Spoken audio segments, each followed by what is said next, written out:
Greetings, Mavericks and new viewers.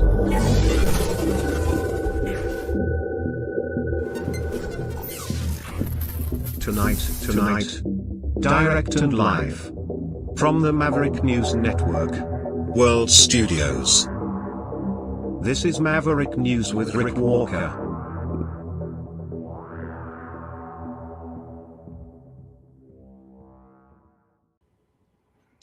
America almost alone as the war with Iran continues with no end in sight. It looks like Trump is looking for allies quietly behind the scenes, but so far, no real takers.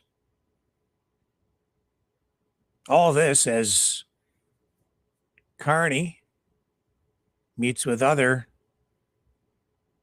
world leaders, Arctic world leaders in Denmark. And they all look to him for leadership in this time of crisis, not just to Carney, but to Canada. That's right, Canada taking a leadership role, filling the world's leadership vacuum tonight. All that and a whole lot more coming up right here on Maverick News.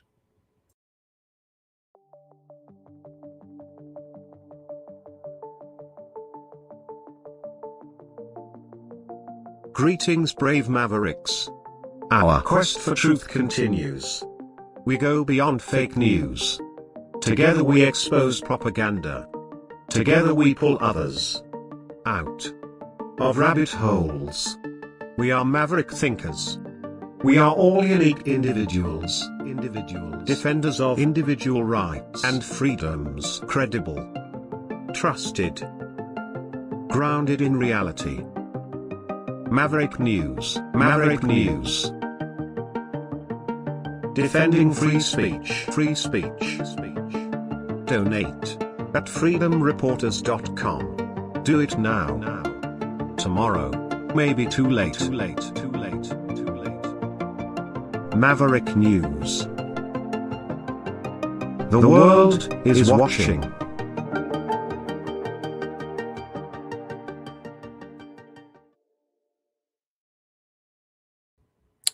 I said 2 nights ago, maybe we spend way too much time focusing on Donald Trump and what he says.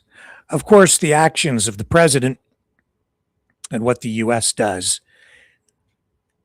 it matters worldwide because they are sort of the world's last sole superpower. I don't know if that description is really accurate. I think that the United States still has peer power rivals in China and to some degree kind of Russia, because Russia is still a nuclear power. But the point is, Trump dominates the headlines. Everything he says makes headlines every day, day in, day out. And it is just flooding the media zone with information overload day in, day out.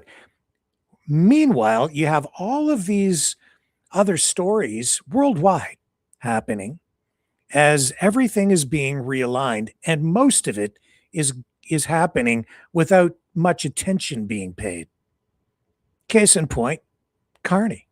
He's on the world stage. He's meeting, and he's in Oslo, meeting with other Arctic leaders.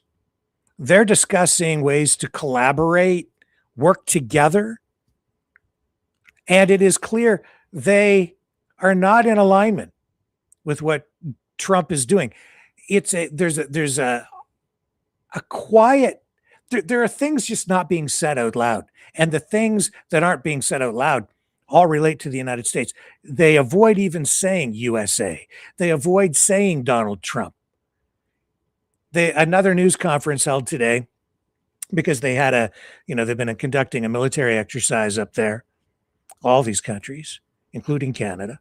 And as you listen to what each of the leaders says in the news conferences, they're avoiding like mentioning the United States. They still reference Russia as the main security threat to all of the Arctic countries, but they now clearly see Trump as a major security threat, and they are all aligning together to now have a dual security strategy. You can see it. You can sense it in not what they're saying, but what they are not saying. We're going to come back to that.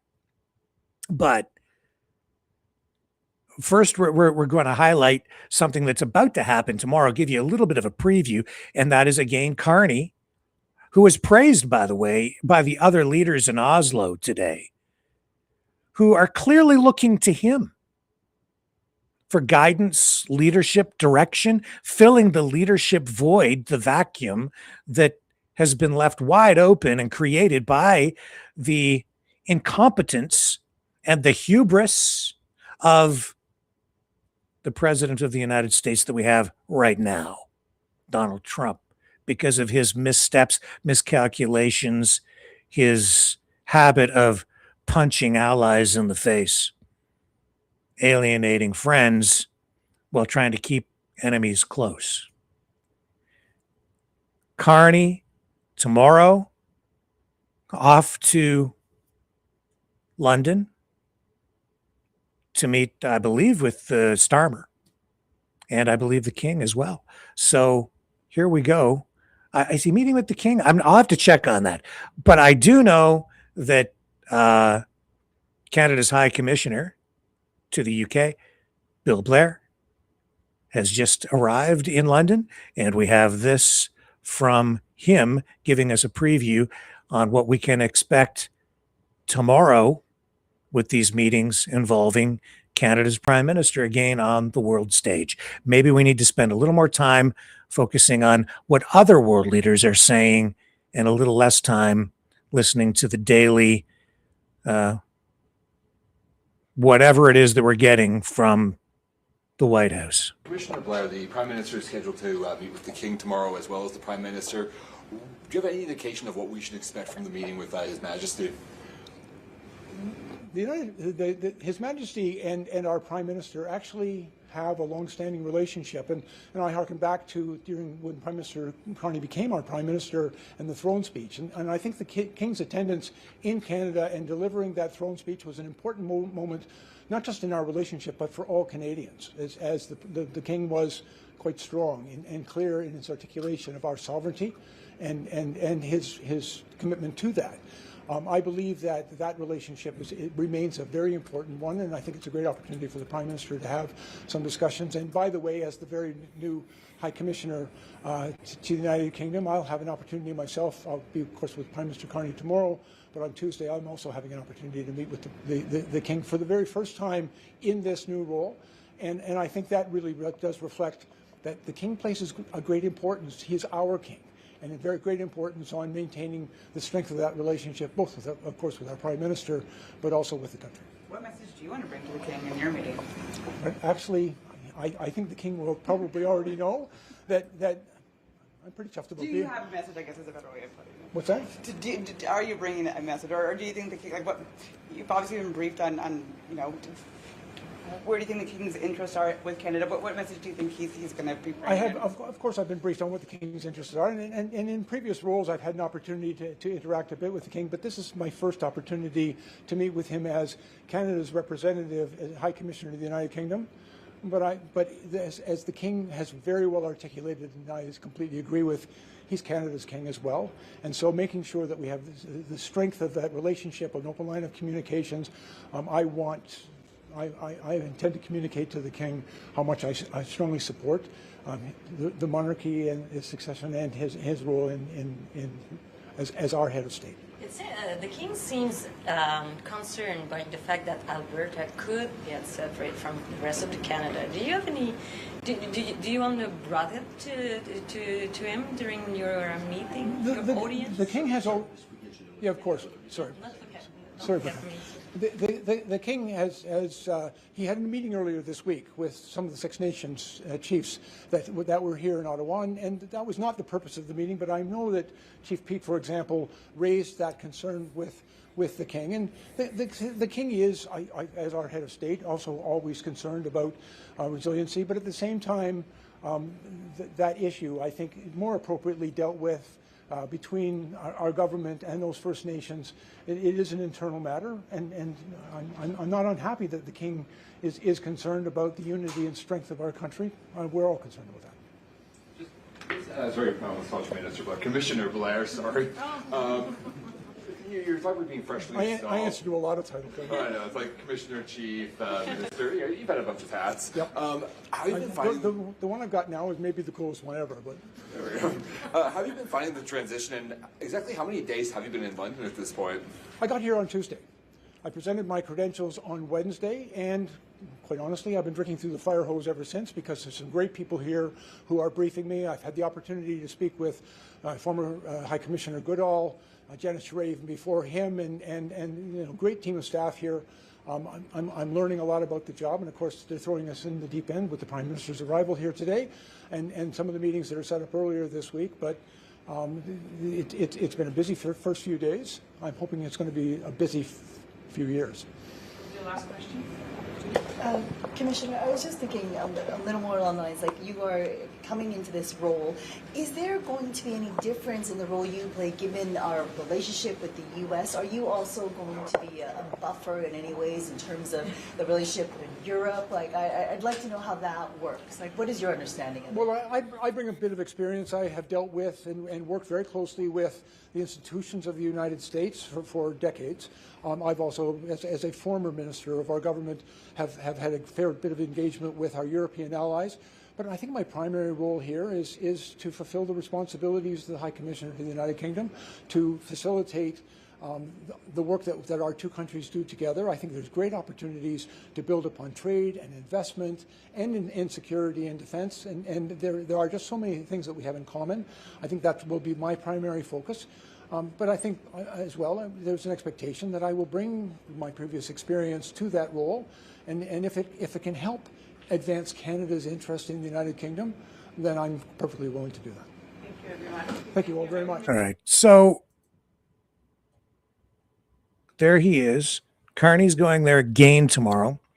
This is strengthening and reconstituting, I think, on some level, Canada's relationship with the UK, our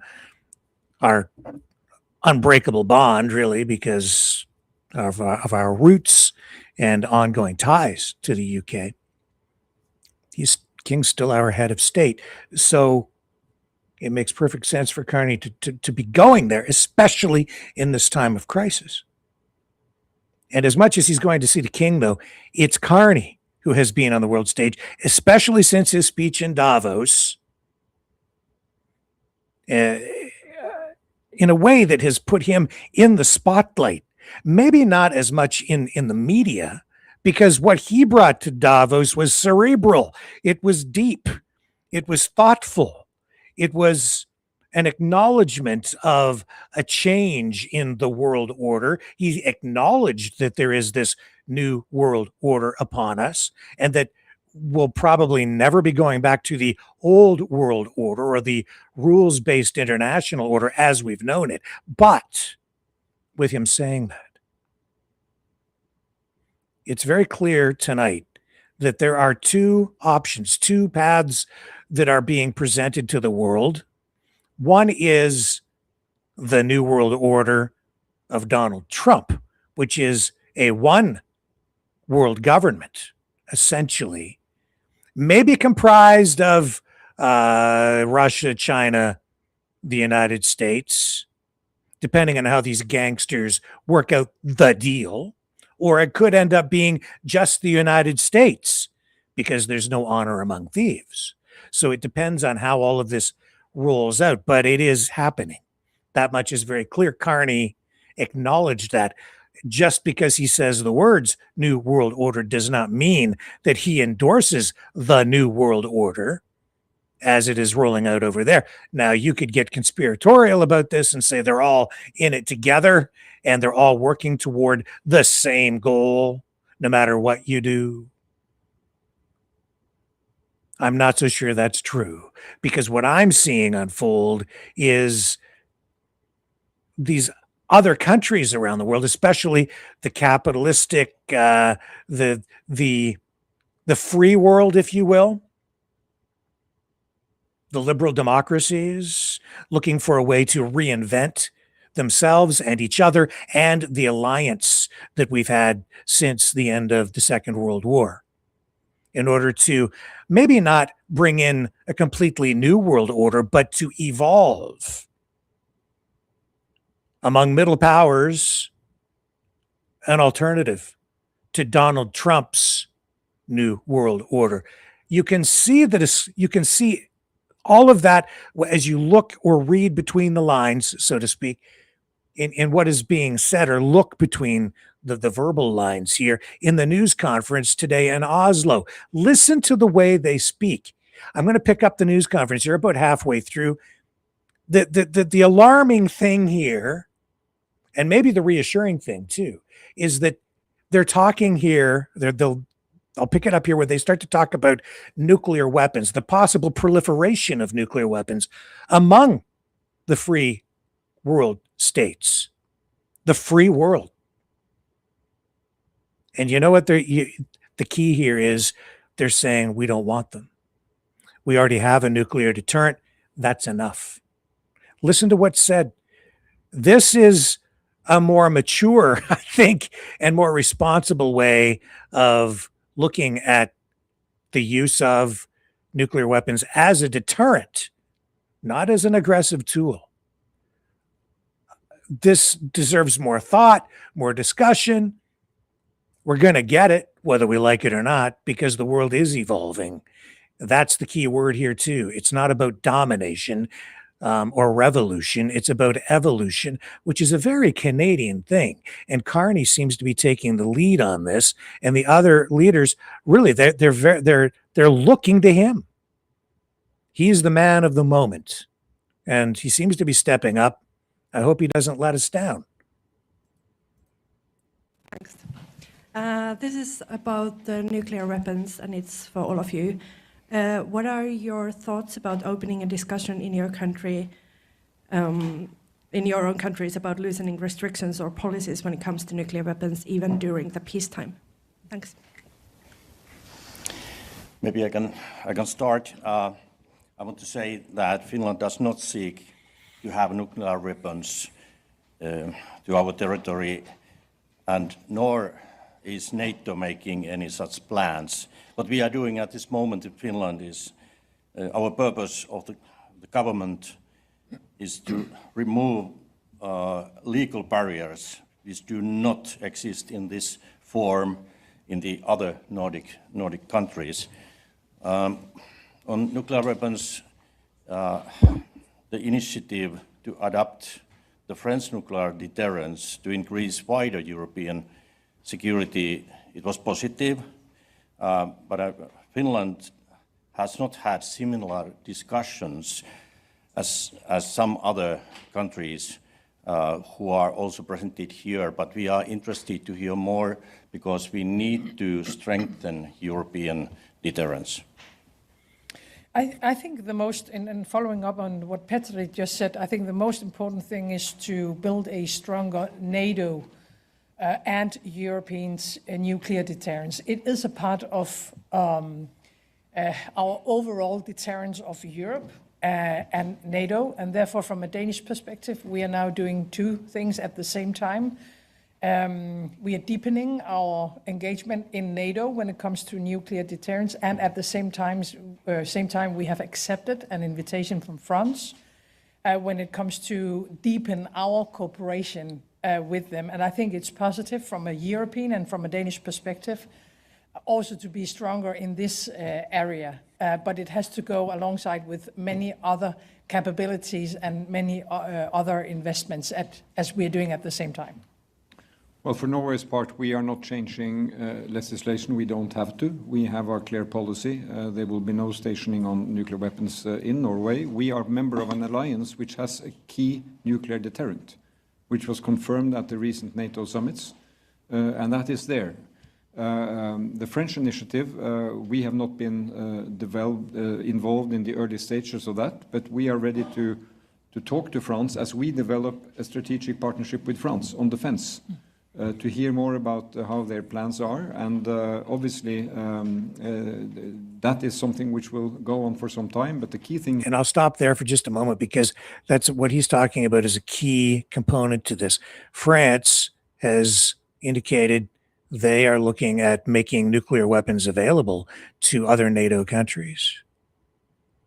You see, so it's really an extension of what France is being able to offer. And with that being said, you see, therein lies the nuclear deterrence to anything that the United States might, or not, I'm not going to say the United States, that Donald Trump and his MAGA regime might be thinking, right, with regard to Canada, Greenland, even other NATO countries. This is the remainder of the free world coming together as middle powers to stand in unified opposition to this crazy new world order that is being imposed on other countries through coercive methods by Donald Trump. Remember a short time ago, as Trump was ramping up the 51st state rhetoric, do you remember what ended up being parked in the Halifax harbor? A French submarine. I said at that time, that is sending a message to the White House.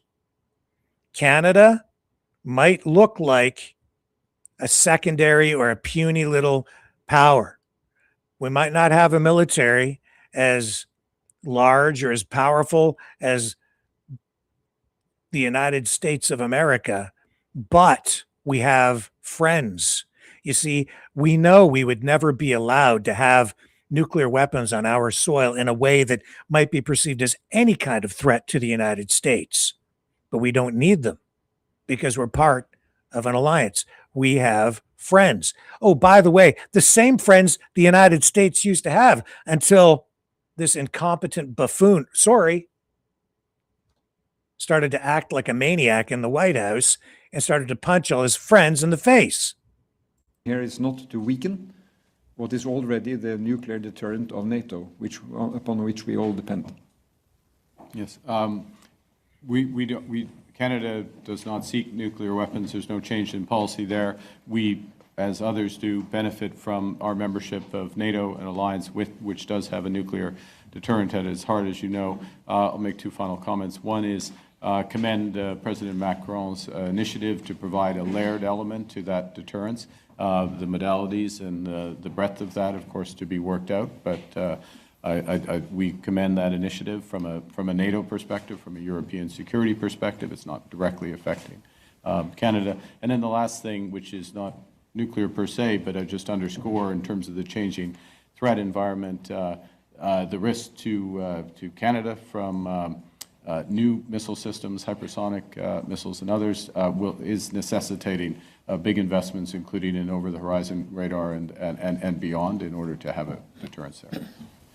Yeah, and just stop there again for a moment. Do you see how the words have to be so carefully chosen?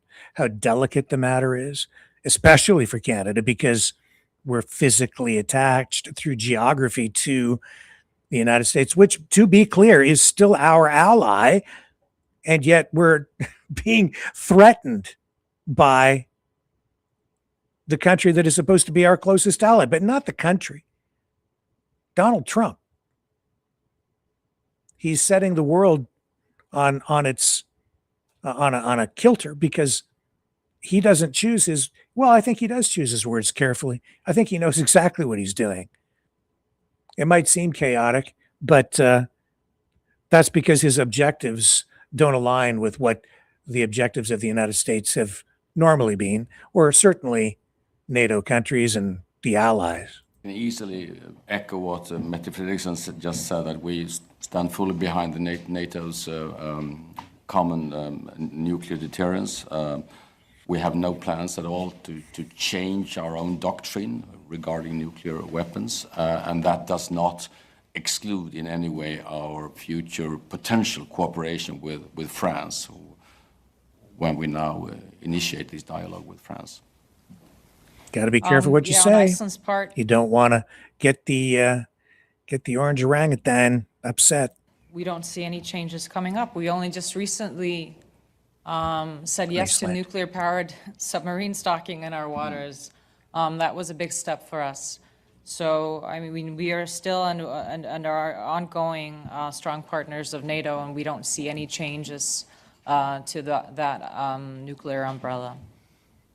The last question today comes from Gladys Fouché, Reuters.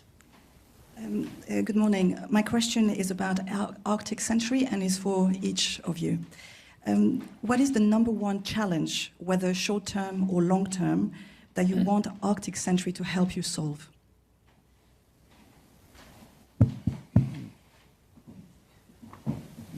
Commence avec. Well, the biggest, I'll start. Look, the biggest security threat, physical security threat in the Arctic is Russia. And there are various aspects of that. There are other layered threats in there, but first and foremost, and consistent with many of the other aspects of NATO security development, is unfortunately it is a common threat, and that is the case in the Arctic. First point. Second, I just underscore that it is welcome, arguably overdue, but welcome, that now NATO is focusing increasingly on Arctic security, and Arctic Century obviously is a manifestation of that. It needs to be fully developed, and what you're hearing from all of us is the commitment in order to do that. Mette? Can I just add, I totally agree with Mark, and what we have seen until now has been different kind of training activities and so on. I think what is most important about Arctic Century is that we now want to be permanent present in the Arctic region. And by the way, as everybody knows, in the Arctic region, it's enormous, and there are a lot of differences in the region. But to be permanent present and to also have the support from the rest of NATO, because as Arctic states, I mean, we have been aware about the security situation, of course, for many years, and as Mark just said, it is changing because of Russia. But now we have the support from the rest of NATO. We need to be permanent present. We need to be strong on surveillance, and we need, of course, together to invest in the needed capabilities, and by common procurement, by common investments, and by this framework that has been decided on. I think we are in a much better and in a much stronger position now to protect the Arctic region. Can I say that if you think about NATO's presence in the Arctic and you go 20 years back in time, it was very little. And we have worked on Arctic nations to bring the Arctic to the center of attention of NATO, because NATO should matter to all of NATO territory. So I would say that this initiative should respond to security and stability. And right now, as we speak, we have 34,000 troops exercising in northern Finland and northern Norway. That's a NATO exercise being led for the circumstances in that part of the Arctic. And now we are also developing capacities tailored to the challenges in broader parts of the Arctic. So this is the right thing to go. You don't need the same response at every place, but I agree with Prime Minister Carney that Russia is a defining threat. On the longer horizon, you can see China, you can see other dimensions, and we should, prepare in time for that. Mm-hmm. Can I come in on that? I Did think you this miss is any exactly what we were anything discussing there? at the beginning of One sort of. I hate to call this a silver lining, but I mean, the countries in this region have for a while been talking about increased presence. For NATO, we just discussed this in Jeff with the Joint Expeditionary Forces. And even for a country like Iceland that doesn't have a military, we have a lot of personnel and support capacities that need to have training, need to have oversight, and at the end of the day, need to understand their own backyard. And I think this is something that does create a sense of security for the people who actually live in that part of the world, that they see that there is active training, there is an active presence. And so even though we've wanted to keep the Arctic a low tension zone, we need to be in touch with reality. This is reality we are living in. So it is a positive development, even though obviously the environment that we're operating in might not be positive. Yeah, to say the least. My colleagues don't have so much to add to that. Thanks. Maybe I can add that. From my point of view, we are on the right track now on the question of the Arctic security. We all need to take care in the NATO that we continue our work together to strengthen Arctic security. That's why Arctic Sentry is so crucial. What we need is more Arctic capabilities. And what we need also to do, we need plans, we need to practice together like we are doing now in North. And actually, we need to understand that Russia is our biggest threat. And it will remain to be a threat for Nordic Arctic countries. And that's why we have to go forward to strengthen Arctic security together. And there you go. There's an elephant in the room. Oh, no, it's not in the room. That's sort of the point. The United States has a presence in the Arctic too, right? Alaska. And they have bases already in Greenland. Do you see the United States there? No. Then they never came out and did you hear the T word even one time? Even once? No. Nope. No. Because they were looking to our guy, which surprised me, honestly.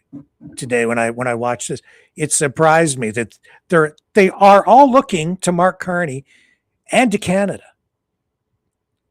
for leadership here. Listen, here's the Prime Minister of Denmark. It's great to have you among us, the Nordic leaders. And I have to say to you that you have a lot of supporters in our countries. The speech you gave in Davos, I have never experienced anything like this. I mean, people in Denmark, and I guess the same goes for the rest of the Nordic countries, have been talking about, they have been reading your speech. And I don't think I have ever heard so many reflections on a speech from a colleague as I have heard about your speech in Davos. And it is because you show leadership. You were talking about how democracies can work together and that we have to connect even closer in this world where the old world order is gone and it will probably not come back. So we have to build something new. And it has to be a world order that is built on the values that we represent, the leaders standing in front of you today. Dear Mark, it's great. Yeah. Wow. Like, wow. Maybe it doesn't hit you the way it hit me, but that's a big wow moment for me. I said that speech that he gave in Davos was maybe the greatest speech ever given by a Canadian Prime Minister. I can't say for sure because I can't say I'm familiar with every speech ever given by every Prime Minister since it's like 1867. But wow, to have that kind of impact on the world stage. See, like I say, you can have peace through strength, and that is certainly a valid perspective. It's important to be strong so you can have peace. But the key there is to use that strength as a deterrent. I think Donald Trump, with his hubris, has forgotten that, lost sight of that, if he ever knew it at all, because he's going around throwing his weight, or I should say the weight of the U.S. military around, I think, in a very irresponsible way. The whole world is This is not peaceful. This is supposed to be the president of peace. And the United States has created a very chaotic, very dangerous, and a much more violent world with a lot more death in a very short period of time. This is not Trump 1.0. Trump 2.0 is different. It is different. He's different. Something has gone awry. But Canada's there. And we are pivoting away from the United States, as are all other countries, frankly. We're just doing it without coming right out and saying it out loud, because the United States is Godzilla, because the United States does have a massive nuclear arsenal and aircraft carriers and all kinds of high-tech weaponry that, by the way, they are depleting rapidly over in the Middle East right now as they wage war with Iran, a war that Trump says has been waged for the past, 47 years, since 1979? No, this goes way, way back, much, much further back than that, to 53, and even before that. This is an ongoing power struggle.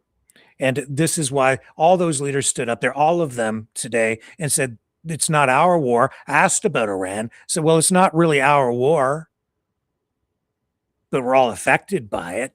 It's a war about oil. It's an oil war at this point. It is an energy war because of the Strait of Hormuz. It's a choke point. They haven't planned for this. They have not planned for it. It doesn't matter what has been said. Oh, it's about the nuclear weapons program. No, it's not. Because all the intelligence shows that Iran was still years away. No evidence. This is worse than what was done in Iraq. At least with Iraq, they made an effort to convince people, even through propaganda, babies and incubators. Remember all the Middle East, Kuwait, then Iraq, justifying it, building a coalition of sorts. Even as they went into Iraq, there was a coalition there. Nothing.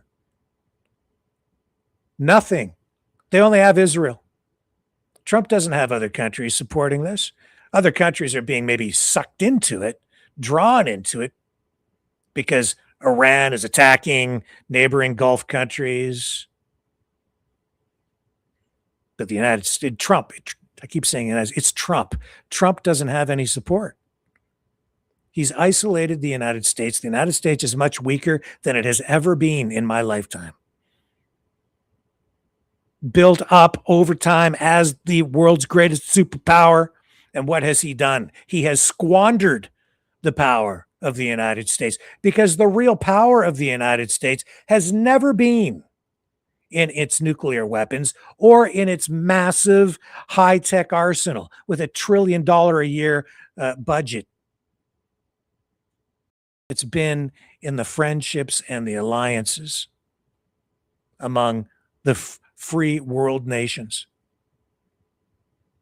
because it's that has been the most powerful tool to spread peace around the world. It's because other countries wanted to be part of something that was so great, the greatest level of prosperity ever brought to mankind, brought to the world through free, well, not entirely free markets, but through an economic system that was the most efficient ever in the history of mankind.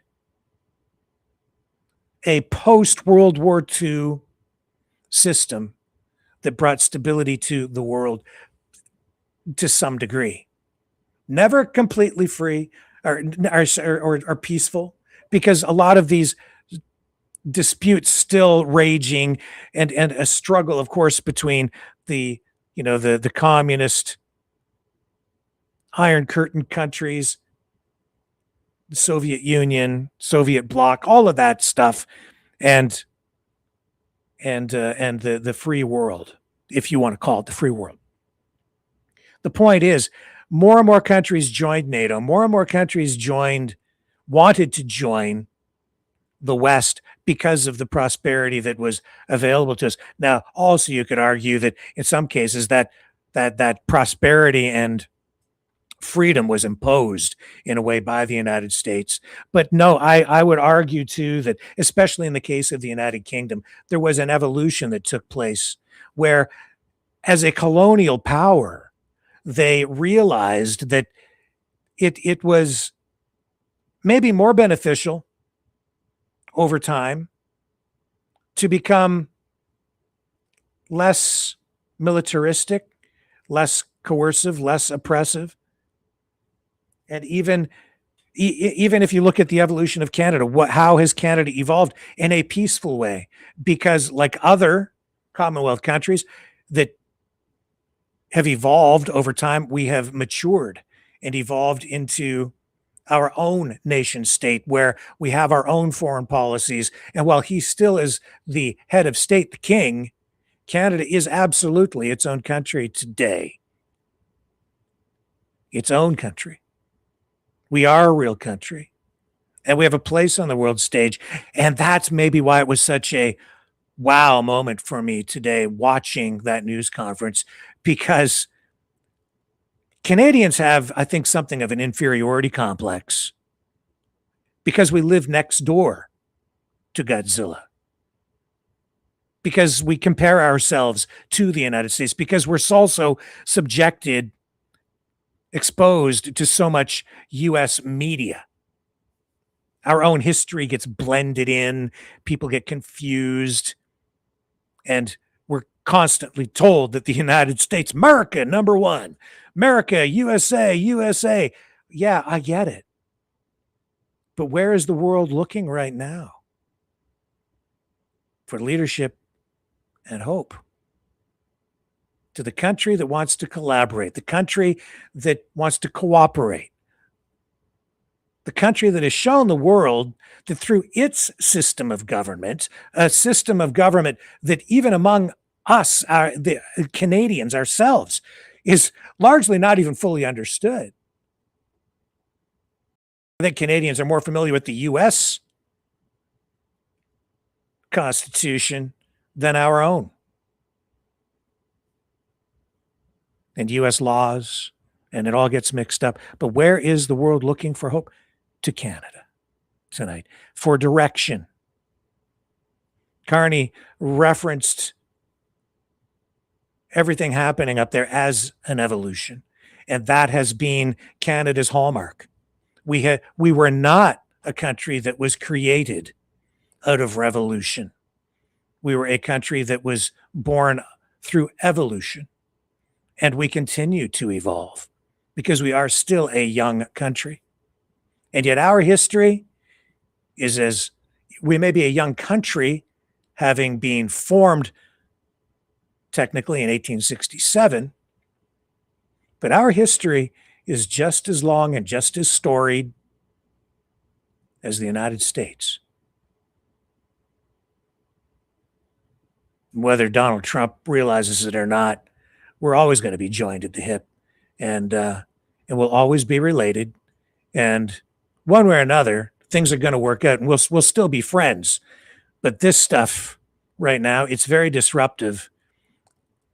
And Trump has damaged the United States. That's the point. He's hurting the U.S. He's isolating the U.S. And so tonight, well, Canada is the country that so much of the world is looking to for leadership. Contrary to what my very good friend, Joseph Leonard, keeps saying, America first doesn't mean America alone. Yeah, that's exactly what it means. That's exactly what it means, because Trump doesn't think he needs to consult with anybody else. He doesn't need to coordinate with anybody else. He gets to do whatever he wants because he's got the nukes. And I think that's sad, because the United States tonight really does find itself maybe not alone, but we are in a situation where you have America almost alone.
Maverick News. The world is watching. And a lot of countries are furious with the United States right now because of what's going on in the Middle East, because this has disrupted oil supplies, because this is not just affecting, the oil, it is affecting the world economy. It's turning everything upside down. Gulf states are upset. And while they might get sucked in and end up fighting, if they are sucked into the war, they'll fight alongside the United States. They're not happy with it, what Trump is doing. And even within the United States itself, you are seeing so much pushback against what is happening with this war.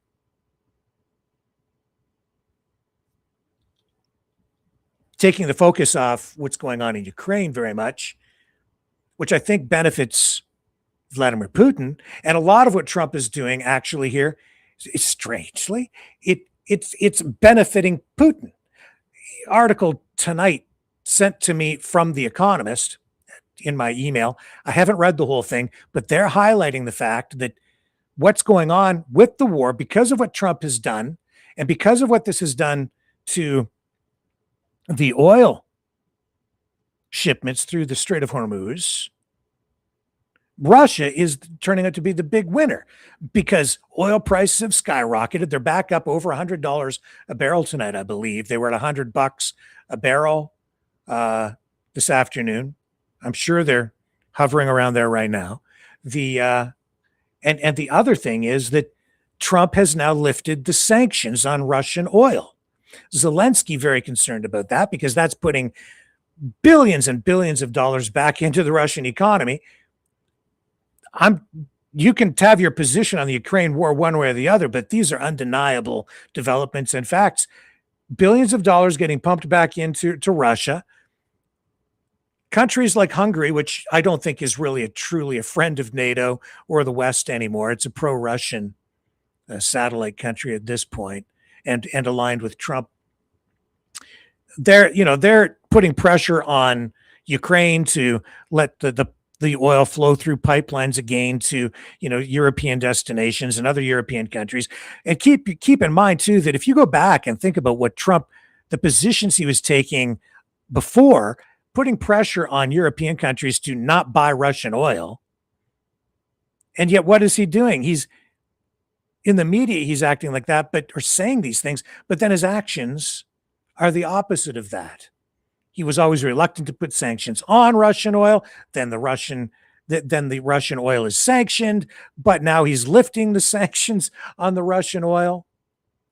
Everything going on in the Middle East is benefiting Russia. Russia is not directly involved in the war. Russia providing intelligence so Iran can target U.S. personnel in the war, so they're actually engaged and targeting that way, in opposition to, as an adversary of the United States. Trump kind of shrugs it off like it's no big deal. Now, at the same time, he's saying, well, what do you expect? We're providing intelligence to Ukraine, but it was Russia that invaded Ukraine. It wasn't the other way around. And in this case, it's the United States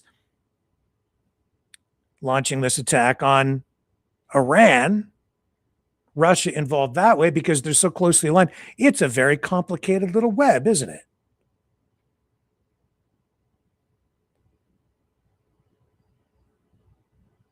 And yet it's Russia, and even China is benefiting from this conflict in the Middle East. And all the indications are the United States is burning through a lot of its ammo, its high-tech ammo, as a result of this war. A retired Canadian general tonight saying the U.S. has underestimated Iran's means to fight. Here, I'll show you. As I said the other day, I think the plan is that there really isn't a plan beyond bomb Iran. I think that's the plan. I think that's all it was to begin with. I think they just decided they were going to go in and bomb Iran and then hope for the best. I think that's it. Nothing more sophisticated than that. U.S. has underestimated Iran's means to fight, says former Canadian general. Let's click on the link and open it up into the wider story. Perched on last week, U.S. Patriot missile defense system was deployed to this base in Turkey. After 2 missiles fired from Iran were shot down, on Friday, a third was intercepted. But see, it's very expensive to use these interceptors. I am not scared, says Mehmet, a shop owner in nearby Malatya. When asked how he feels about the war raging next door in Iran, we didn't have problems with Iran before, but if something happens, we can go and fight for our country, blah, blah, blah.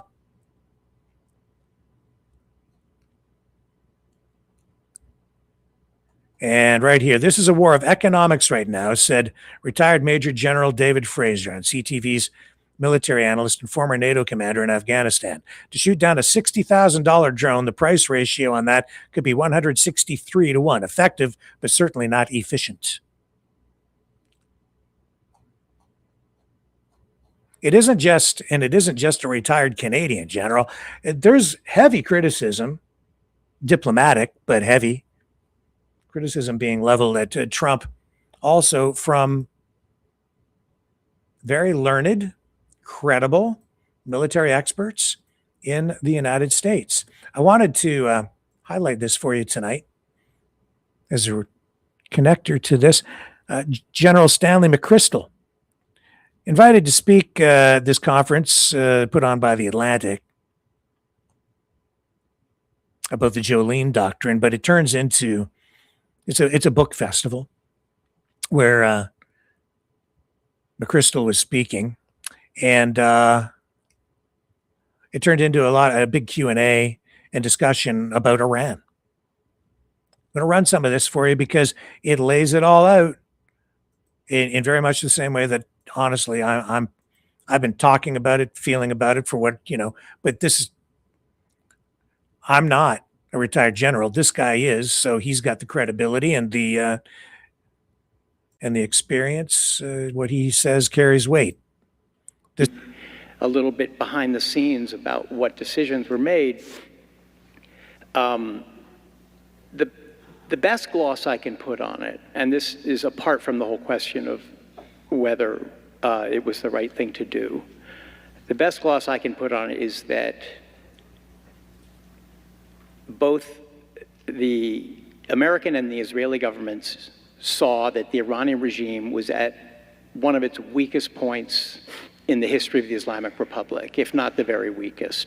Their proxies have mostly been not neutralized, but hurt, especially in Syria. They've lost their ally. In Lebanon, Israel did a lot of damage to Hezbollah last year and the year before. The Houthis seem to be quiet right now. I'm not quite sure what's going on with that. So maybe they decided this is the moment to do whatever we think we need to do in order to damage or destroy their ballistic missile program and put their nuclear program out of action for this foreseeable future. Forever is the word that Pete Hegseth used. I don't know what that means actually, but that's the best. And then maybe get lucky and the regime falls because maybe 2/3 or more of the Iranian people see it as a repressive, intolerable regime. But let me ask you, that's the best case. That's the best gloss I can put on it. Right. Let me ask you about that. The possibility of regime change. I think the three of us, and probably the majority of people in this room, understand that it's a heinous regime. They just killed, we don't know the number for sure, but possibly 30,000 of their own citizens who are protesting the government. The sympathy is obviously with the Iranian people. Does the use of this kind of force that America is bringing to bear and Israel bringing to bear on the regime itself, does that help the people rise up? Or because the reason I ask is because you can knock out ballistic missiles, but they weren't using ballistic missiles to keep people in line in the cities. They're using handguns. My sympathies are deep. My wife has written a book about the Iranian democratic movement. She's been to Iran half a dozen times. We have a lot of Iranian friends. We're very connected to the Iranian diaspora community, which is divided. It's divided. Some think things had reached such an intolerable pass, not just Iranians outside, but Iranians inside, that anything had to be better than that. There's a expression in Persian, there's no shade darker than black, and that means it had reached the darkest it could get in January. So part of me emotionally is, I want this to have that effect. I want the regime to collapse. It is not collapsing. Regimes don't seem to collapse under air power. It's sort of a lesson of history. And if anything, I fear that the use of our and Israel's air power has become so extensive. Desalination plants, oil depots, electrical grids, dual-use facilities that civilians rely on, plus maybe a police station right next to a classical palace or a mosque, that we may be turning the Iranians who hated their regime into Iranians who were saying, why are they attacking us? We're not the ones who they were going to attack. Stan, talk about the complications of trying to help a population free itself while also trying to eliminate the offensive capabilities of the regime itself. Yeah, the thing to remember about any regime, particularly when it's got military and police forces, they become targets, they become natural targets. They are also fathers, they are brothers, they are sisters. And so every time you target what you think is a legitimate target, and it is, you're also targeting part of the population. And the reality is these wars become very personal. You know, you start a war for political reasons, and then pretty soon somebody kills your comrade or someone in your family, and it gets a different intensity for you. And I think that happens with societies as well. So when we begin and we think that Saddam Hussein was a bad guy and people didn't like him, so we toppled the Saddam Hussein regime, and we thought that automatically that would be popular because people would be liberated. Well, what happened was many of them lost their positions, some way down in the government, they lost their pensions, the electricity went out, and within weeks, the liberators that we thought we were perceived as foreign occupiers and people who probably didn't like Saddam Hussein at all were picking up rocket-propelled grenades and shooting at Americans. And then as you started the violence between that, it gets its own momentum. So that's what gets so complicated. It's at the end of the day, a nation is the fabric of the people. It's not a thing on a map, and it's not a symbol of a government. You know, you have a lot of experience with a lot of presidents. Talk about this president and his Secretary of Defense and the way they make decisions and whether you trust the way they make decisions. Yeah. I'm going to start with a comparison. The ones I got to know well were President George W. Bush and his group, and then President Obama. And they were very different, but in both cases, I thought that if, in the case of my interactions, if I made my case, that they were listening, and that they would make the best decision that they could with the information that they had. I didn't always agree. I didn't agree with the invasion of Iraq, but I thought President Bush made it in good faith. I don't have the same confidence right now. Yeah.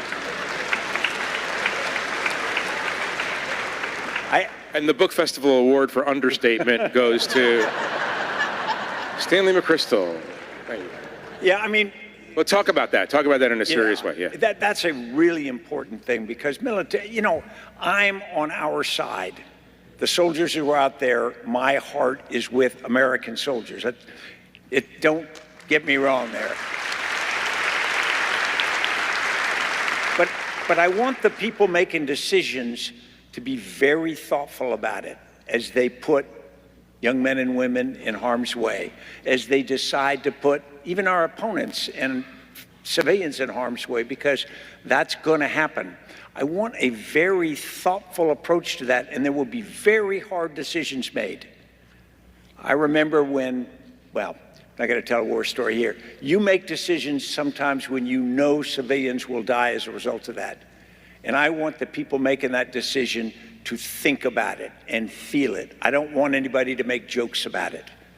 I don't want anybody to be flippant about it. And I don't want ever our government to have sort of a braggadocious attitude toward that.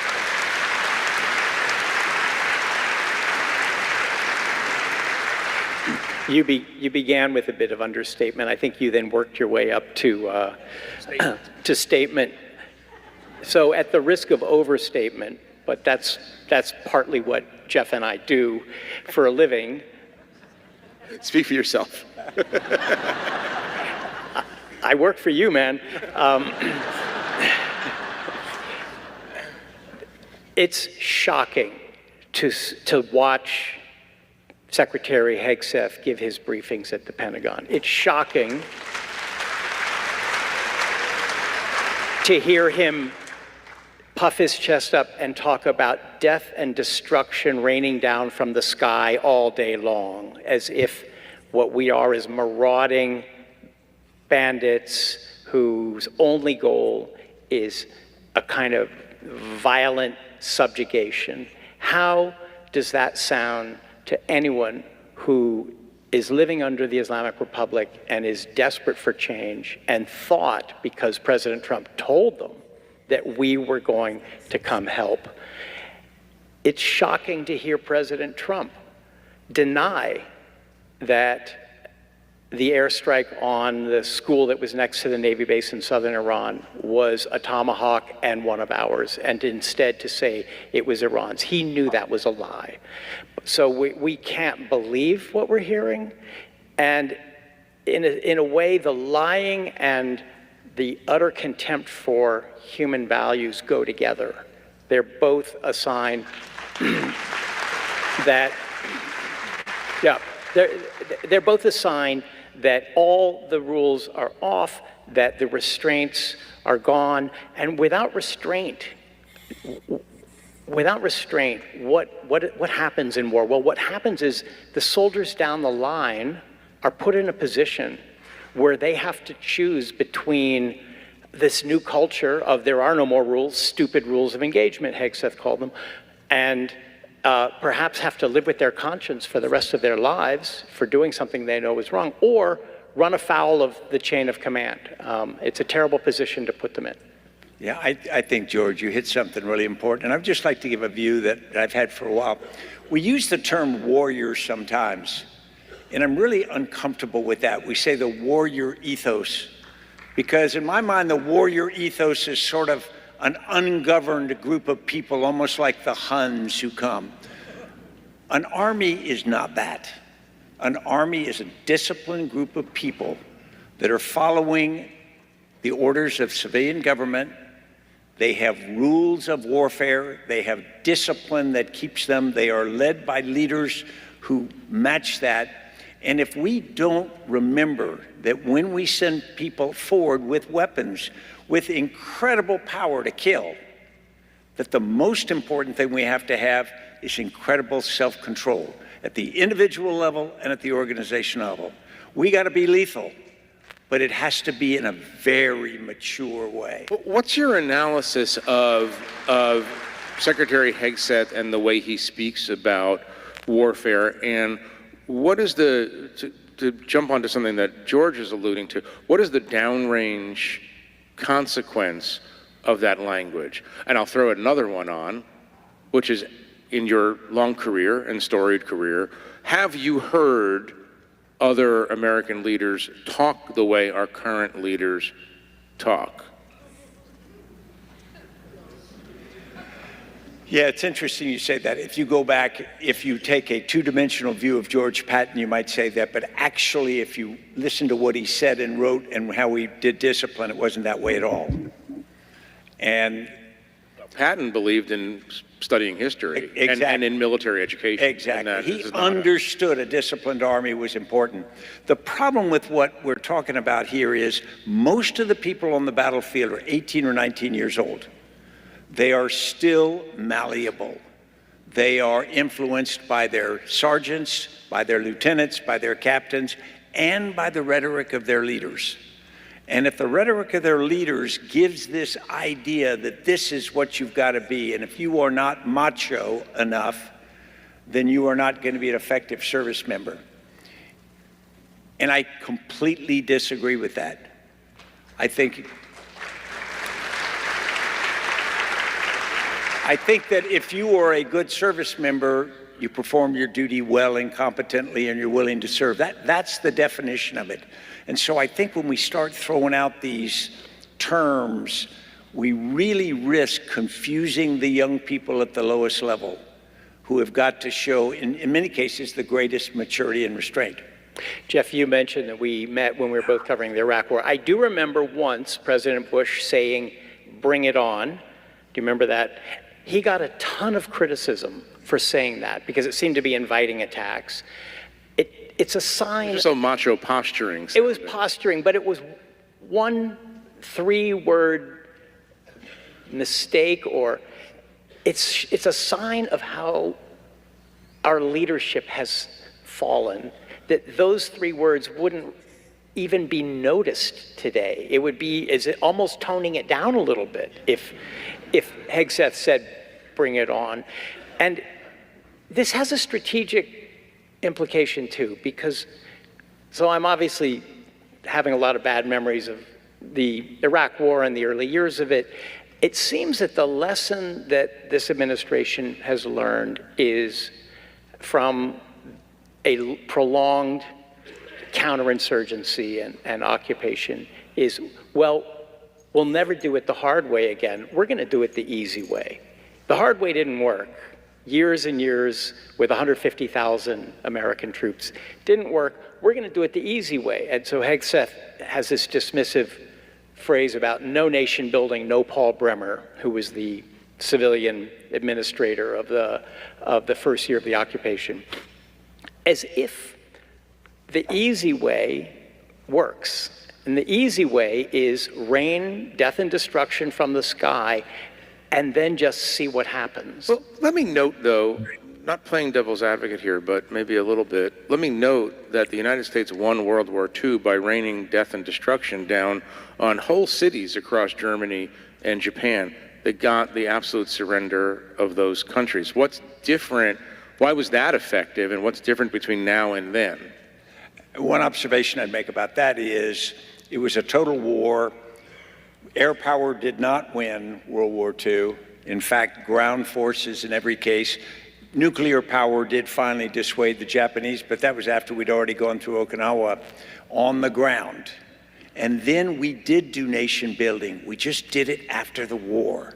People think we didn't. Counterinsurgency was performed in Europe after the war. The Marshall Plan was all part of not allowing Europe or Asia to go in a wrong direction. And we need to remember that at the end of the day, anything you break, you need to build.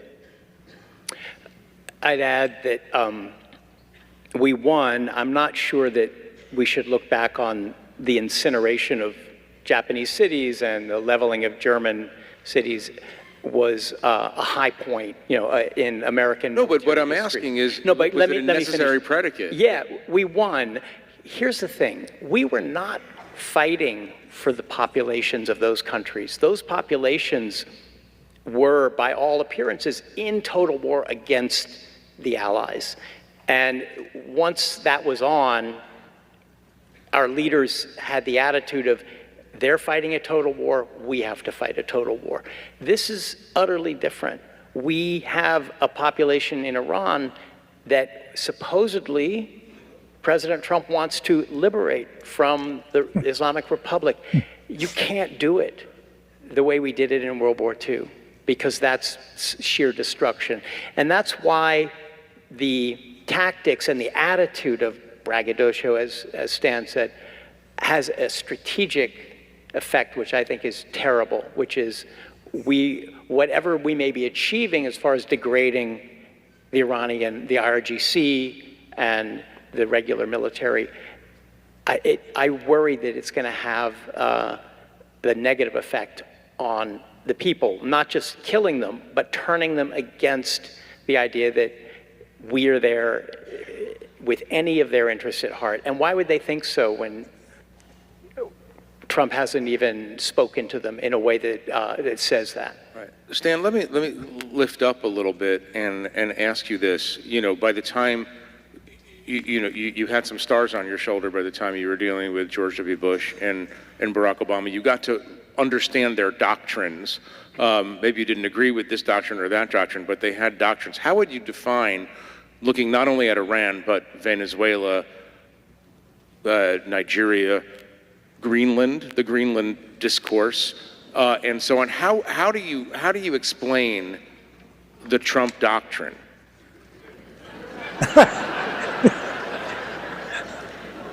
I'm a big fan of Dolly Parton, and do you remember this? Where is this going? Can't wait. I really can't. Do you remember her song, Jolene? Yeah. And this poor wife says, Jolene, please don't take my man. Don't take him just because you can. And that's what worries me. I think we might be in a period where we think what we can do, we should do because we can. And I think the world is starting to view us that way. I think, by the way, just putting my editor hat on. Yeah. We'll leave it there. You know what I'll do? I'll put the link to this video in the Rumble chat. If you want to watch the whole thing, there it is. On Rumble One. You can partake in that if you wish. The wise words from somebody who's been around the block a few times, who seems to, I think, understand geopolitics with a greater depth than the president. And he understands that what happens today is going to impact the United States the way it's viewed by the rest of the world tomorrow, and maybe for decades, maybe beyond that. That's why Carney is saying, and these other world leaders are saying, the old world order is not coming back, but two paths forward, I think, being presented as options. So many people saying, trust the plan, there's nothing you can do. Yes, there is a lot that we can do, even as individuals. We make choices every day, and what you support, what you believe, what you think, it matters more than you think. That's why they spend so much time investing in propaganda, mind control, social media, influencing. And it has always been that way. Saw another video last night. It concerned me as much as it seems to, I guess, try to build pride in Canada. I'm not sure that's really what the objective is here at all. Actually, I think the podcast that it came from is American. It's being reposted and it's getting traction. It is circulating online. I think the name of the podcast is something like The Electrician or something like that. Anyway, these guys talk about military matters, reposted by a pro-conservative streamer, social media influencer, and actually he's a marketing guy. I would say a propagandist himself, actually. That is not the important point. The point being, and I guess it is important because it's being redistributed, reposted, I think, with intent. I'm going to run this, but what you are about to hear, I believe, is propaganda, because I believe that it is just part of a campaign being ramped up potentially to recruit people, to recruit you, maybe if you're young enough, to enlist, to go fight. Things are escalating. More than that, it's about reshaping the way, in this case, specifically Canadians view their country, the way we view our military, the way we view our society and ourselves. This is, as much as the conservative side for a long time has been accusatory of the left for revisionist history, this is exactly, in my view, what this video attempts to do.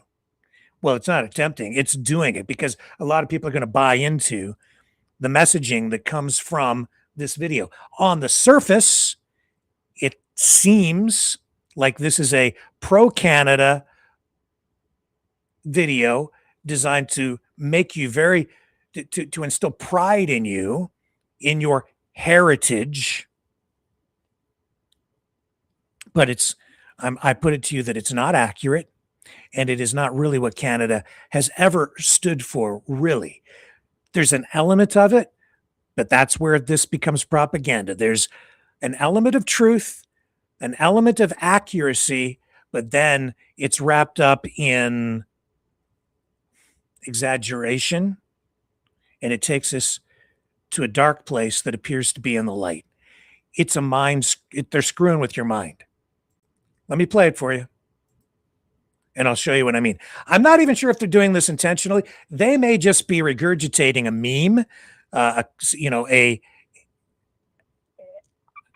attempt to make something almost humorous out of something very dark and gross, which is warfare. World War I. Listen. And the Canadians are fucking badass trench warfare. Like, the first draft of the Geneva Convention is just a list of shit the Canadians did in World War I. The Canadians were like doing Pavlov shit to the enemy. They were throwing food into the enemy trenches every day at like breakfast time for like 2 days straight. So then like one day, 3 days in, they're just like, here's a couple of cans, and then they all start running up like a fucking pinata just got broke at a birthday party, and then they just start fucking throwing grenades into the trenches. It's all shit the Canadians did. The World War I Canadians went crazy. Yeah, you guys were rough. You guys were gnarly. Oh, they were cleaning up trenches. Germans were in their trenches, and they were like, oh, we all have to follow the rules of war. And the Canadians showed up, and they were like, what are rules of war? Yeah, just showed up. Welcome to Canada.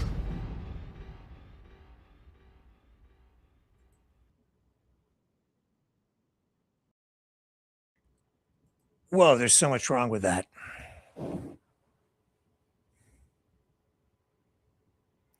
I think you're watching that, and it might make you smile. You might be laughing. You might say, yeah, right on, Canada. We rock. We're gnarly. Macho man. So much wrong with that. First of all, a lot of it's just not true. And that's not what Canada really is about. There's some truth in it.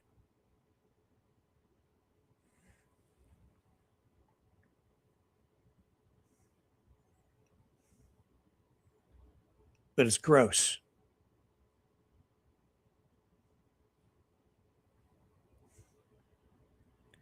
Because what they just did there is they glamorized war crimes. They glamorized atrocities that they're accusing Canadian soldiers of committing in World War I. The truth is, yes, some of those things did happen. Yes, there are stories of Canadian soldiers in trenches throwing cans of food into enemy trenches and doing what he said. But listen to what he said carefully. How were the German soldiers portrayed? He said, the German soldiers said, well, we have to follow the rules of war. The Canadians didn't. That's how nasty we are. What are we dealing with this Trump administration? Oh, no more rules. Rules don't apply. International rules-based order out the window. War crimes, the United States doesn't care what war crimes it might commit because it's got veto power at the UN.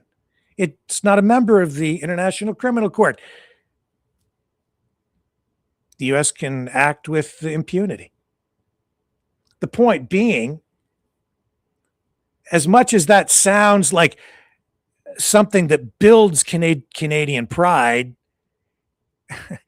and makes you go, yes, right on Canada, because as though it's a football game where you scored a touchdown by mowing down a bunch of enemy soldiers in the trenches, it's glamorizing a war crime. And then they're taking it a step further to suggest, maybe as part of a joke or something, but there seems to be some seriousness to it, that the first part of the whole Geneva Convention, most of those rules of war were written because of what the Canadian soldiers did in World War I.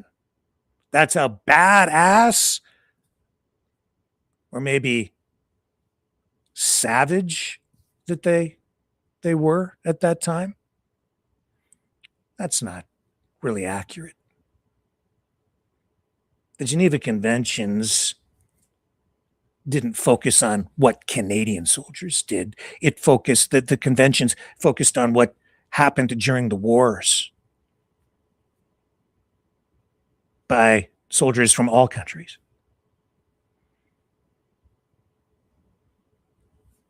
Gross, man.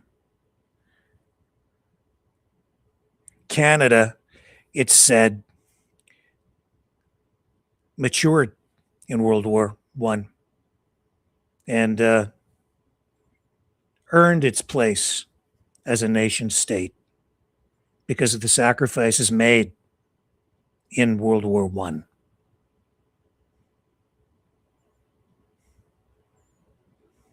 And yes, the soldiers did fight ferociously. And yes, there's no question there were atrocities.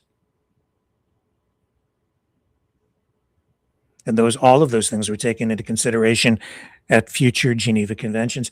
The thing is, all sides were committing those kinds of horrific crimes. In World War I, soldiers were being gassed in the trenches. Mustard gas. Those guys are glamorizing the violence of what was one of the most horrific, most deadly, most disgusting conflicts in human history.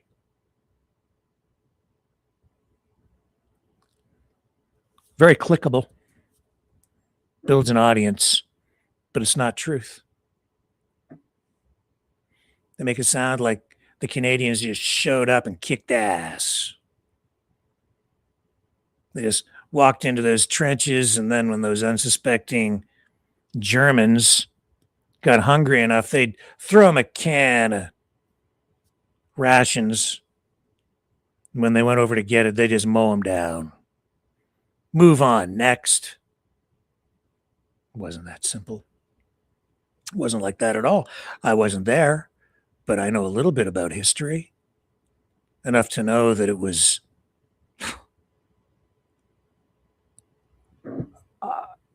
so harsh. There was nothing glamorous about fighting trench warfare in World War I.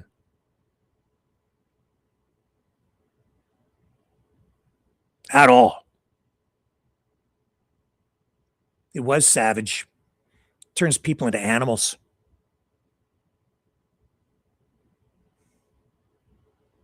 That's the problem I have with Hegseth, too. He sits there and speaks the way he speaks in these news conferences. You know, if you go back far enough, you'll find warfare was conducted by some cultures where they would kill the enemy and eat their hearts.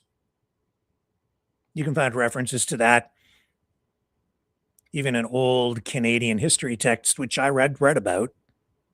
It's true. They don't talk about it too much today. That's where warfare can go, because that's a complete breakdown in any kind of civility. You think it's civil or glamorous to gas the enemy with mustard gas? Burn their lungs out?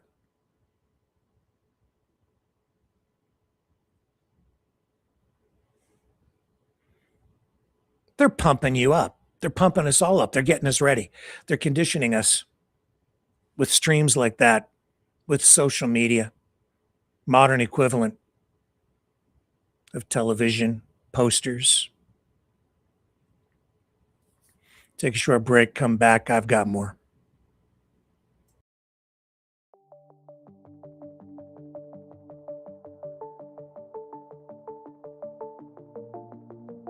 Greetings, brave mavericks. Our quest for truth continues. We go beyond fake news. Together we expose propaganda. Together we pull others out of rabbit holes.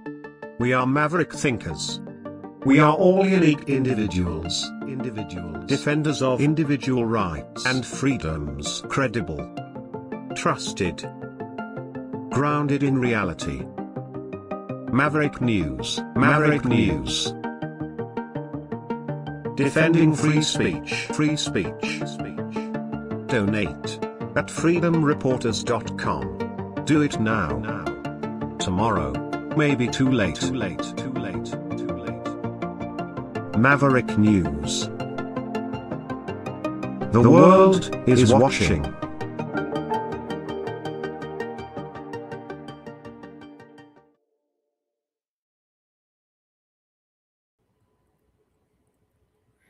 World War I, you can go to any war. Propaganda was used to get young men, teenagers, to enlist. Not in Canada, just in Canada, but in all countries, the United States, Britain, Australia. It was a world war. So all the Western countries, and, Germany did it too. They all did it. But they would lie. They lie to you to get you to go. And they put pressure on you. Here are some posters from World War I. This is from the UK. Step into your place. Right, get on the bandwagon. Britons wants you join your country's army. God save the king. This one here is important. Women of Britain say go. Women of Britain say go. This poster clearly demonstrates the application of commercial advertising techniques to the recruitment campaign and is appealing to Britain's female population to encourage more men to join the army, whilst depicting women and children as needing protection. However, the First World War substantially increased the numbers of women in paid work and the range of jobs that they undertook, and that was also the case in World War II. But the reason this one is important is because shaming was just one of the tools they used back in World War I to get young men to enlist. There was something, as I recall, called the White Feather Campaign that began in Britain, where men that didn't enlist would be shamed. And in fact, they enlisted some women to go out as part of a campaign to pin white feathers on men who were in civilian clothing that they accused of being cowards for not joining the army and going off to war, shaming them that way, pinning white feathers on them, handing white feathers out to shame young men into going to war. That found its way also over to other Commonwealth countries, including Canada, where the campaign loosely continued over here. And young men would be approached by women and handed white feathers and being accused of being cowards. The problem is that campaign itself became an aberration, a distortion of itself. And there were, what did they call it? Mistagging, mistargeting, I think. Mistargeting, because miss being a reference to the females who were engaged in these campaigns, and targeting, because they would end up targeting sometimes men who had been seriously wounded, injured in battle in World War I, who had served at the front, only to come home and then be seen walking down the street or on the street, and they would be approached by these women and given a white feather, which was an insult and an accusation of them being a coward, or other men who were exempt from service because of medical conditions or other legitimate reasons. So they came up with a badge that they would hand out to men who were legitimately exempt from additional service or initial service in order to, I guess, make it apparent so that they wouldn't be approached with the white feathers. But the point is, they would use shaming in order to get men to enlist. And they would put out posters saying, the happy men are at the front, selling the war to the public, selling the war especially to young men, many of them not old enough to even vote, to convince them to go to war. And of course, in the beginning, everybody's told these wars aren't going to last long at all. And yet somehow they always end up taking twists and turns that nobody expects. They drag on much longer than anyone is ever told. We're hearing tonight that the war in Iran is going to continue now for at least another 3 weeks. We're already into, what is this? Is this the third week now? We were told it's only going to last 3 to 4 weeks. Now Israel is saying they have at least another 3 weeks of attacks planned, thousands more targets still on a list that they want to hit inside Iran. Not clear still from the Trump administration how long this might last, but we're hearing at least 3 more weeks from Iran, from Israel. And from what we're hearing from military experts, the U.S. has completely miscalculated on this. This has been a big mistake by Donald Trump so far. It's not likely to end anytime soon because they really have kicked a hornet's nest. This is not Venezuela. And yes, don't get me wrong. I, too, want the best for America, the best for Canada, the best for the free world, the best for the people of Iran. But you better have a damn plan, preferably one that goes a little bit beyond just bomb them and hope for the best. The regime change that I think they were hoping they were going to get has not materialized.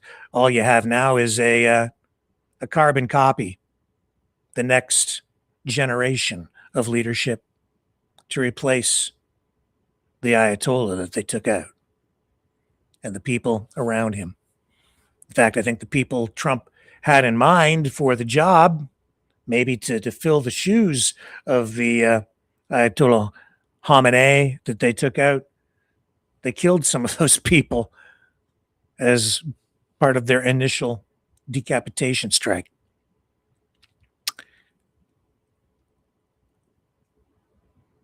Hope I'm wrong. I hope the others who are saying this is going to drag on for a while are wrong as well. And I hope I'm wrong when what I see on social media that suggests to me that they are pushing towards some sort of recruitment drive. We've already seen in Canada efforts to recruit more troops. They're ramping up those efforts to build the Canadian military. It's happening in sort of a quiet, reserved way. They don't want to alarm the United States, but that's clearly part of what we're seeing here. But whatever troops they recruit may be motivated because of this 51st state rhetoric and a very clear and present threat potentially to the sovereignty of Canada coming from the United States through Trump, not from the United States, from Trump. Let me be very clear. Those troops, whatever they might be built up with this in mind for, could also easily be sent over to the Middle East instead. And it seems like some people really want Canada to go to war, to just really get behind this U.S. effort. And that seems to be coming from the conservative side of things.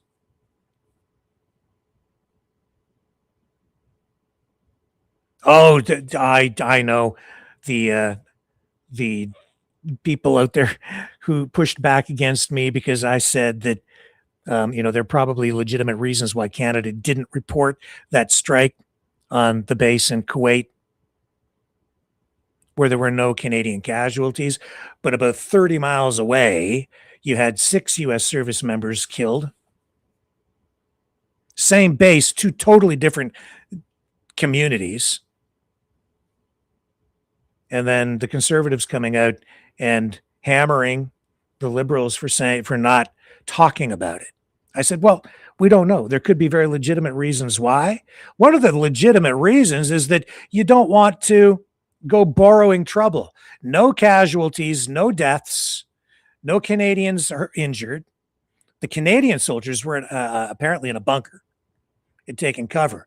Over on the U.S. side, 30 some miles away, two separate attacks, by the way. They didn't take shelter in a bunker. They should have, the Americans, but they didn't. They didn't take proper cover. And so the building they were in got hit. The area they were in got hit. They were killed. Over on the Canadian side, they were sheltered and away from the buildings that got struck. There's a lack of planning here, and they're not taking it seriously enough. They certainly hadn't from the beginning. Now they've bitten off more than I think they thought they were going to have to chew. And if you did what the conservatives say that the government should have done from the beginning in Canada, we would probably be immersed in this war right now as well. Because then they would use that to rattle the sabers, get people jacked up and say, they attacked Canada. We have to push back on this. We need a response. No, I think there was wisdom in that.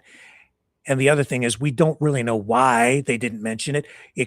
The Department of Defense is saying that they didn't mention it because of operational security reasons. That's valid. And in fact, for all we know, the Americans may not have wanted Canada to mention that they had also been attacked because they may not want attention drawn to the fact that they have Canadians on the base, that Canada is involved. Because if you think back, and I've highlighted this many times, in 1979, when the Iran hostage crisis first erupted, it was Canadians that helped get some Americans out so that they wouldn't be held as part of the group of Americans that were held hostage for, I think it was 444 days. And that was done sort of in a clandestine, covert, undercover kind of way, where you had people pretending to be a film crew. I've said for a long time, Canada is more valuable to the United States as an ally than as a separate country than as a 51st state.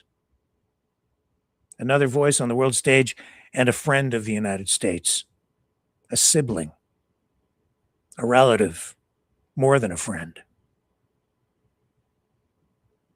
A lot of reasons why maybe that stuff didn't get reported.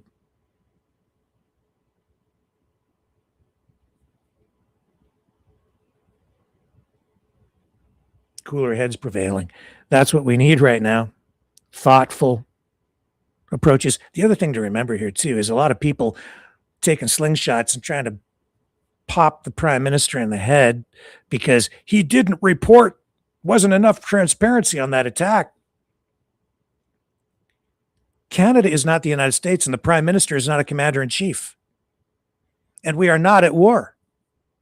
And so there are no wartime powers afforded to the prime minister at this time or his cabinet. If we go to war, that will change a bit, but even so, the prime minister does not have the unitary executive power that the commander-in-chief, the United States, has, Donald Trump, where he doesn't even recognize his limitations on power. He just goes out and does whatever he wants. But in Canada, we have something that is more democratic, a better system, with more checks and balances in place, where the prime minister is reined in and doesn't have those kinds of powers. And therefore, he was quite right to also say in the news conference the other day, which he's being criticized for saying, there's more than me that just speaks about this. There are more other people who speak to this other than myself, and that is very true. And because of the nature of that attack, it was maybe even improper for the prime minister to come out and address that initially himself.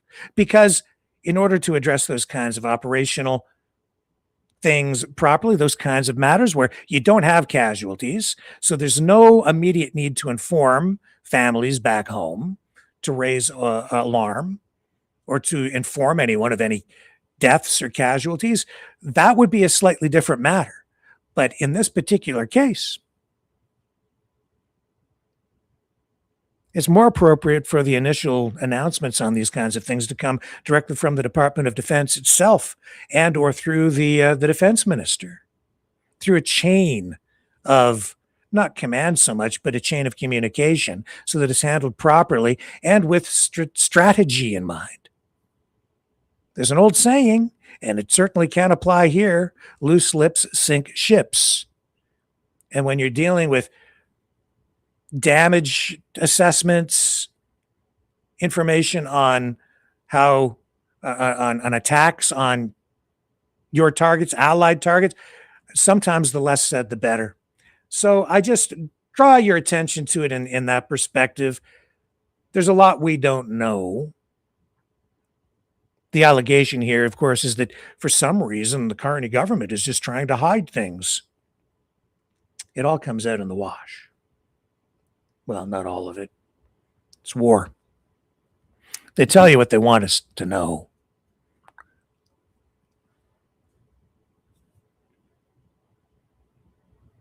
So I'm not going to sit here in judgment on that particular issue. I just highlight it again because there's so much knee-jerk reaction, and there are a lot of people who really do, especially in the early days of any kind of conflict, they want to get involved.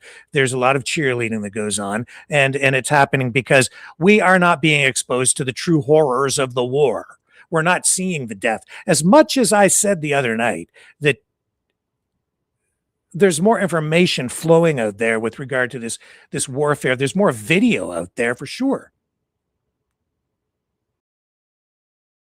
But not like it was in Vietnam. I remember as a kid watching the 6 p.m. news, and there was film footage of actual casualties, bodies being broadcast on the 6 p.m. evening news on television, network television, back in those days. That's what led to such, harsh and strong anti-war movements in the United States, the pushback that came. And I've said they learned from that experience in the United States to not let that happen anymore.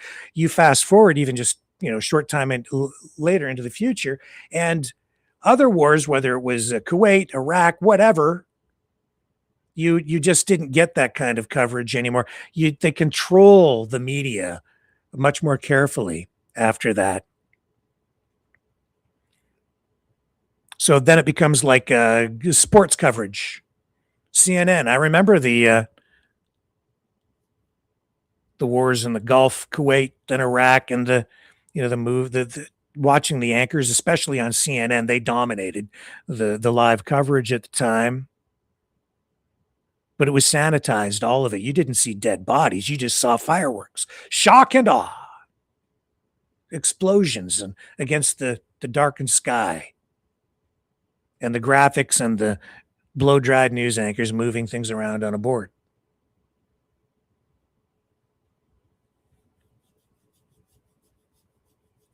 Fast forward to today, social media, we think we're getting so much more information. But you know what I've noticed is what I haven't been seeing, and that's bodies. Whether it's, in some cases you're seeing some stuff out of Ukraine. That's a little more raw, a little more real. But out of Iran right now, you're seeing bodies. I see a lot of fireworks. I see a lot of missiles.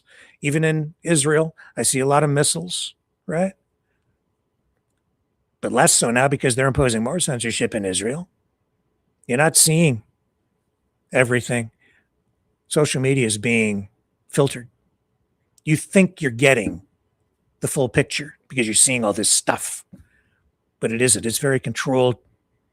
Not just in the content going up, but also in what's ultimately being fed to you through the algorithms. And it's all designed to gin up support for the war in one way or another. Make no mistake, Elon Musk, Twitter, TikTok, it's all controlled. Some of it gets through, a lot of it. But tonight in Iran itself, they've shut down the internet, complete internet shut down.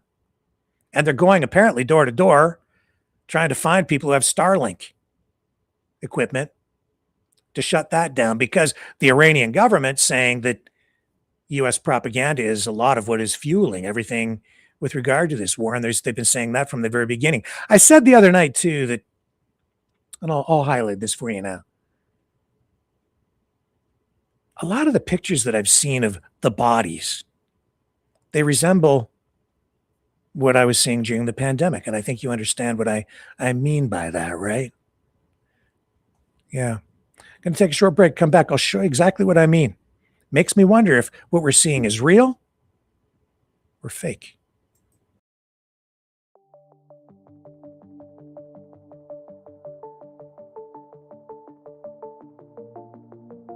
Greetings, brave mavericks.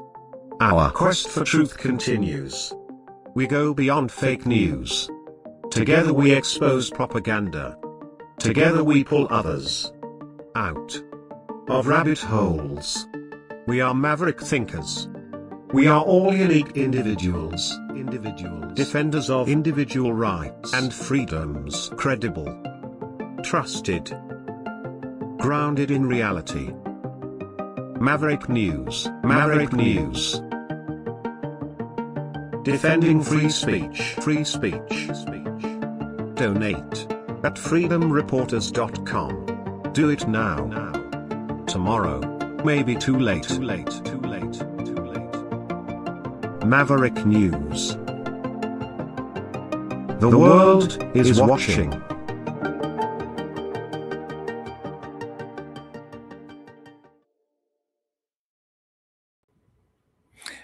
Let me show you what I'm talking about, if I can. There are all these reports. You heard it even in that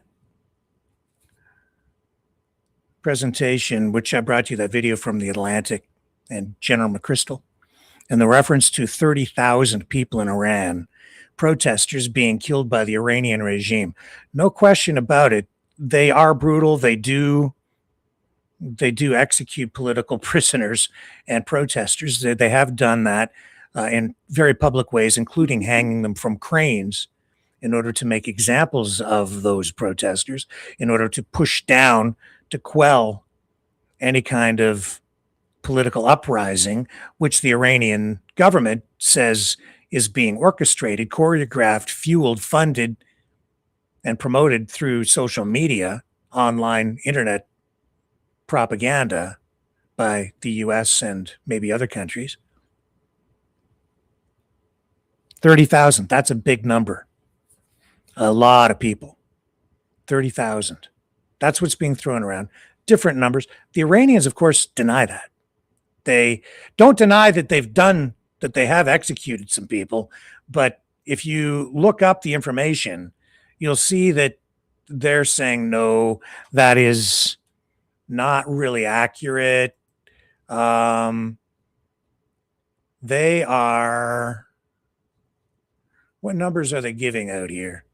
I think they're in somewhere around the Iranian government denies the higher death toll estimates, attributing the violence to external interference and portraying the protests as hijacked by foreign agents rather than a genuine domestic uprising.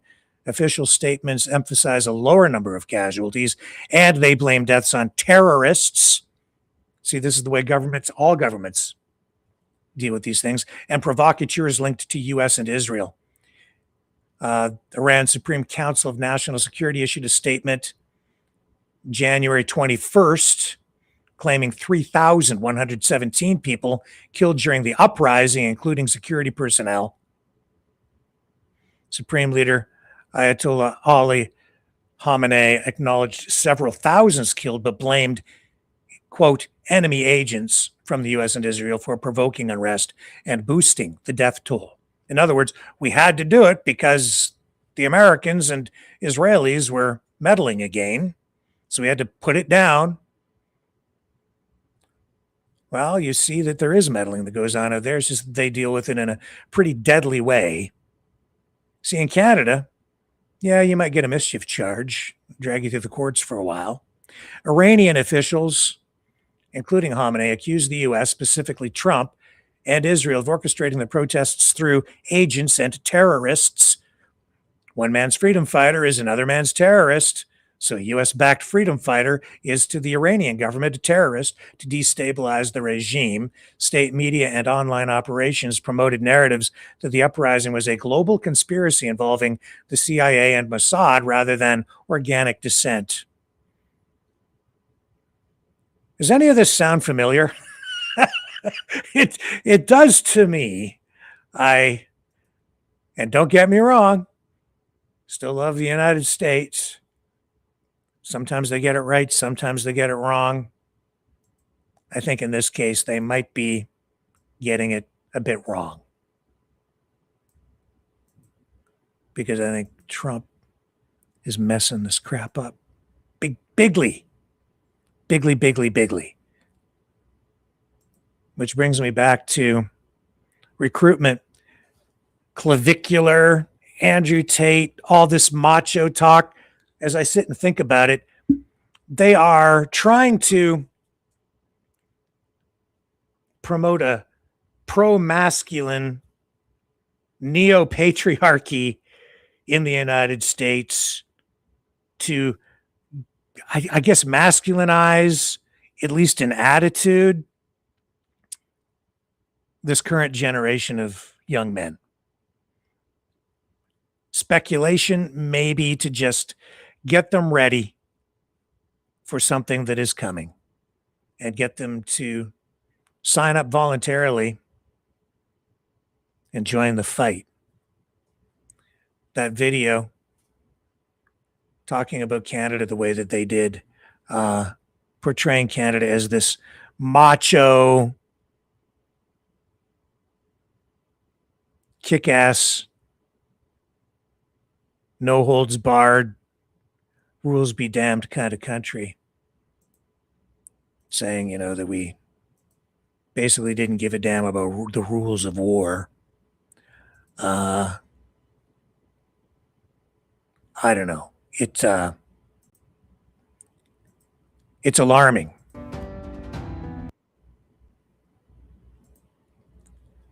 These are shots from World War I.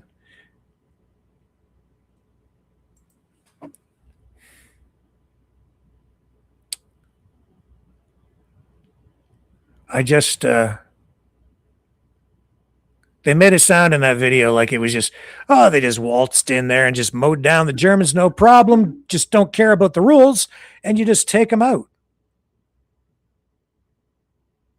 Back in the day, every time there's a war, promised it'll be over quickly, go fight. We have the upper hand, we have everything we need. But it doesn't matter what side you were on in World War I or any war, but does this look like it was easy or glamorous in any way or fun? Where some of the posters say, the happy man is on the front line. I saw one of those posters today. Propaganda. Do these guys look happy?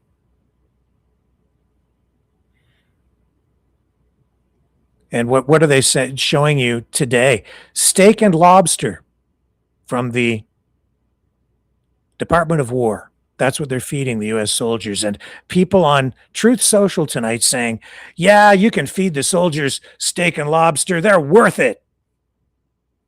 Do you really think they're getting steak and lobster in the war zone every day? Well, maybe Americans. Maybe. Could be propaganda. I doubt they get it every day.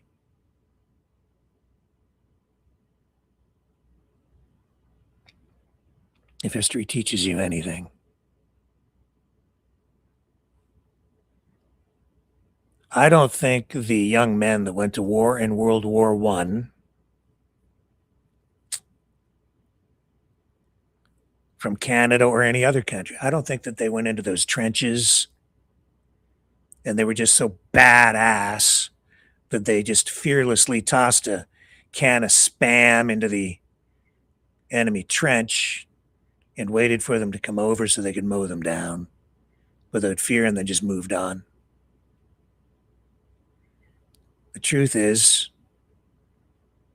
they'd sit in these trenches and they'd get all kinds of diseases and suffer in the cold and the wet. And I think they were scared to death. As the gas attacks came,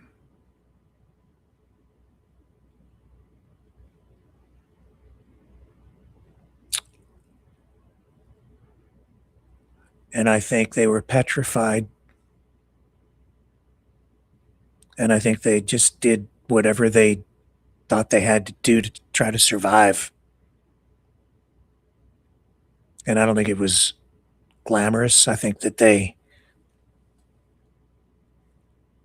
suffered immensely.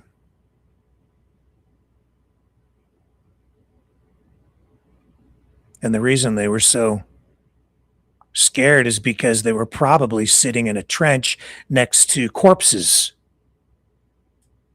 next to friends who had been alive just a short time before, or maybe days prior, rotting corpses. And the reason the German soldiers would run for the food is because they were starving. Because all sides had supply shortages and issues getting supplies to the front lines. And it wasn't just food, it was water. And when the mustard gas attacks came, they would urinate on handkerchiefs or other pieces of cloth and put that over their faces. And when they didn't have water to drink, they would drink their own urine.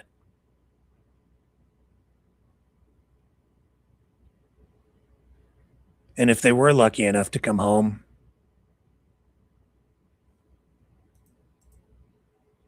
never the same again. They say Canada earned its place on the world stage as a true nation state in World War I.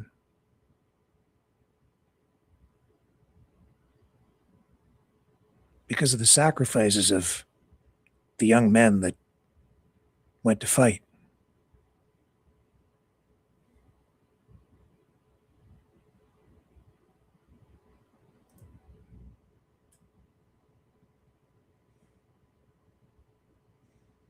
But I'm not laughing.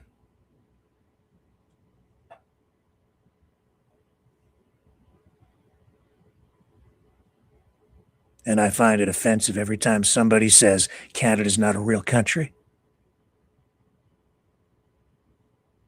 Because it sure as hell is. We've earned it. They earned it for us.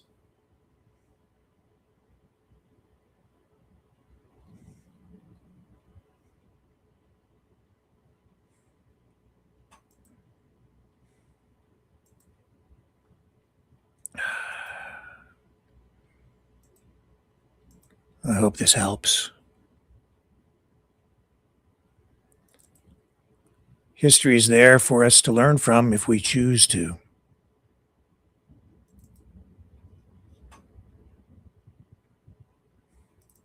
Wasn't even that long ago, really.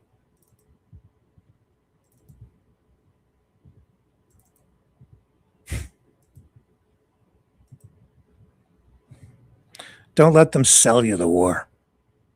I think General McChrystal got it right. Sometimes you have to defend yourself. But you don't have to go looking for trouble. And just because you can do something doesn't mean you should.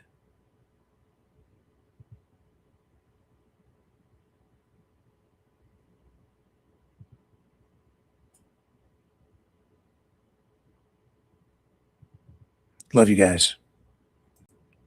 See you back here tomorrow, 7 p.m. Eastern, on the flip side.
This has been a Maverick Multimedia production.